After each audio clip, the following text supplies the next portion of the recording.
First of all, I'd like to thank the Swindle-First family and the Somers family for inviting all of us to this wonderful event. Thank you for your generosity and all the hard work. I know how much work it takes to put on a wedding. So we give them a slate and thank you. Oh, where do I start? Let me start telling you a little bit about Jeff, about me. My name is Tim Hessler. I'm Jeff's best friend. We've been friends for over 20 years. Jeff and I met back in 1981, 9th grade high school, and we became very good friends very early on, mostly because of all the things that we had in common, all of our common interests. Beer! That came a little later. But we were both big fans of fantasy books with stories about knights in shining armor, swashbuckling, and saving the fair maiden. we were both fans of computer games, video games. We hung out a lot together, staring at monitors. Kind of a sad story there. But the biggest thing we had in common is our love for movies. We both love movies. And it didn't matter if it was a Hitchcock film, if it was Bogey and Bacall, if it was a Friday the 13th slasher film. We were there almost every weekend. We were just hanging out there, me with my popcorn and my cherry Coke. Jeff never without his dots and Juji fruit. And we go out and we hang out and watch all the movies. And I think the movies that we like the most, the movies that changed our lives, were the movies of John Hughes. And for anyone that doesn't know who John Hughes is, he's a director that did a lot of teenage movies.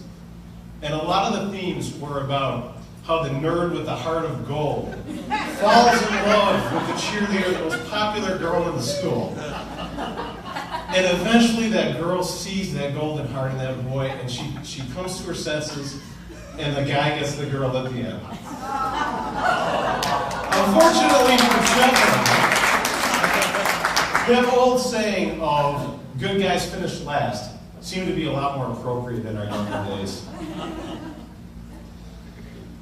Then I remember one night, we were sitting on the steps of his mother's house, he and his mother living in, and we were in our 20s, probably about college age, and we talked about what the future may hold for us. And we talked about, sure, yeah, I want to get married, and I want to have kids, and I want that white picket fence.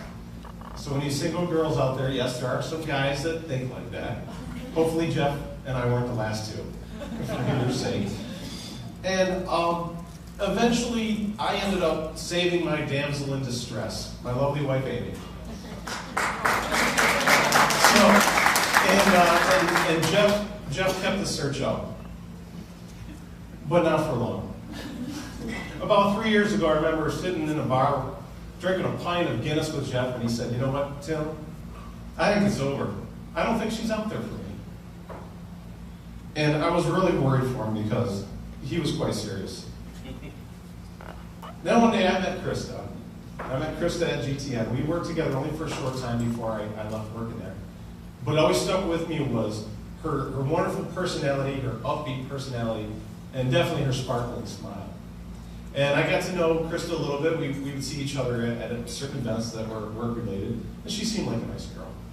She seemed like a nice enough girl at the time.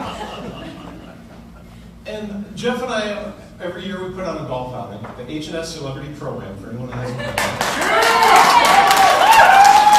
And a couple of years back, we were there, and usually after everyone leaves, we sit around and have a couple more. We needed that. And we talk about, at first we talk about, I'm never doing this again, this is too much work. And then we say, no, this is worth it, this is a great time. And a couple of years ago, there was a third wheel.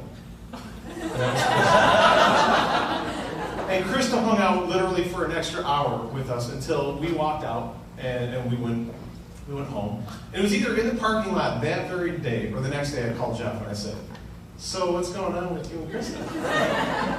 And he said, "Nothing." I said, "Oh, don't give me that. I actually sweet on you, Jeff. I think you should ask her out." And he said, "You're crazy. We see each other at kickball, and we see each other at work." And that was about as far as I thought that was going to go. And then, luckily, I was right, and Krista was persistent. And Jeff usually isn't the kind of guy that's going to kiss and tell. But every time I saw him, I said, so, did you kiss her? Did you kiss her? And eventually he did say yes. And I said, so, what happened? What did she say? How'd it go?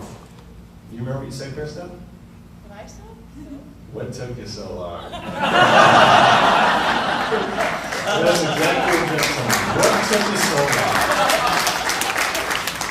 And the dating went on, and eventually, with almost all of their friends and family there at the kickball field, Jeff proposed to Krista. And that was the beginning of the engagement. It's a very good day. Now, I always think that I think good kids come from good parenting. And I think Jeff and Krista here are perfect examples of that. Their parents have done a wonderful job raising these two kids. And I think that there's a lot of love there for these kids. And I think that's a love that they're going to take into their relationship and hopefully go on with their children. Now, I think these two make a very good team together. And I think they're good for each other because I think they make each other better. I've known Jeff for a long time, and he is a better man now than he was even 2 weeks ago.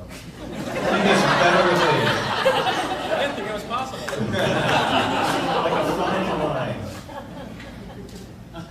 But I never thought that I would ever meet anybody that could be as good of a friend to Jeff as I had been. And I knew I would never meet anybody that could love Jeff as much as his mom and his family have.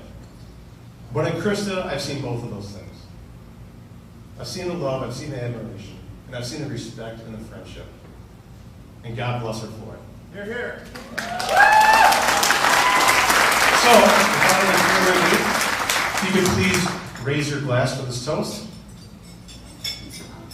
Here's to the bride. Here's to her laughter. Here's to the groom and the dreams he chases after. Here's to their families. Here's to their friends. And here's to their love that will never, ever end. Yeah. Here.